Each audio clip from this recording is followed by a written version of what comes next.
My topic for game theory coursework is iterated games. The real-world situation I choose is about the financial services in the UK, especially in the City of London. The UK financial services are vital to both UK and EU. To UK, it accounts for around 12% of Britain's economic output and generates greater tax revenues than any other industry. It is the country's biggest export industry. If there is no cooperation with the EU after Brexit, UK banks and financial firms will lose a high degree of access to EU, and London's global dominance in this industry will be challenged. To EU capital market activities are mostly handled in the UK. Institutions from places like US, Japan, Australia can trade freely in Europe from the base in London. If there is no cooperation with the UK after Brexit, it may lead to market chaos. In the event, EU clients will be cut off from those institutions. So there are mutual economic interests of both sides.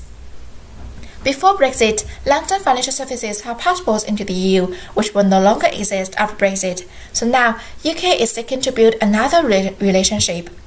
But the EU negotiator insisted that UK institutions must comply with EU rules to do business in Europe, which is so-called equivalence rules. However, the UK side seeks more regulatory independence, proposes the enhanced equivalence model, which is however rejected. They are not satisfied with each other's plan.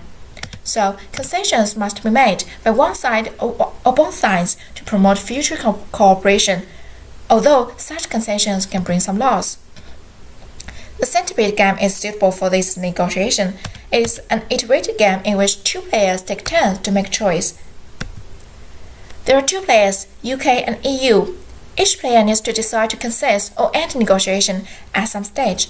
UK decides first. It can choose to end negotiation. Then their payoff will be -1 and -1. That means if there is no cooperation at all, both will suffer from loss. It can also choose to concede, for example, agree to accept the jurisdiction of the European Court of Justice and hope that EU can pay back. This concession will make the UK lose its independent jurisdiction, so its payoff will go down if EU do nothing later. We can also assume that UK negotiator give a promise to return back more benefits if EU pays back. Then it turns to EU.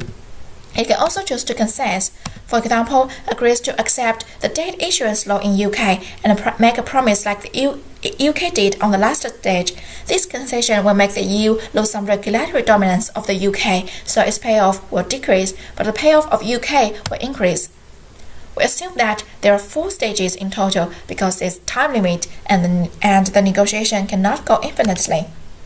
Now let's solve the game. I will use a backward induction.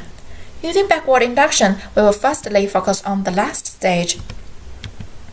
EU will gain slightly more by ending the negotiation, so the EU negotiator will choose to put an end. Then comes to the second last stage. UK will expect that EU will choose to end at the last stage, so it has no incentive to concede and will choose to end the negotiation. Now go backwards again. Similarly, EU on this stage can infer that UK will choose to end on the next stage, so it will choose to end.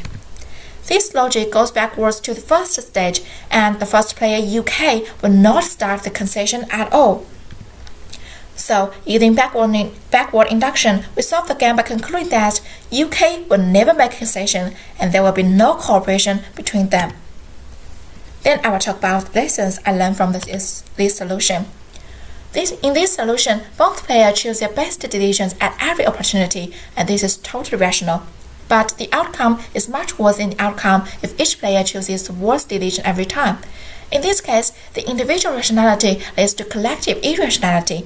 The decision at every subgame is rational, but it is irrational in the long-term perspective. The player's self-interest in the short term can interfere with cooperation and destroy their long-term benefits. For learning iterated games, I'm impressed that cooperation is always an essential factor to boost economic prosperity, and less selfishness can bring more happiness in the future. Also, it is very important to make others have the incentive to cooperate later on. Thanks for watching my video.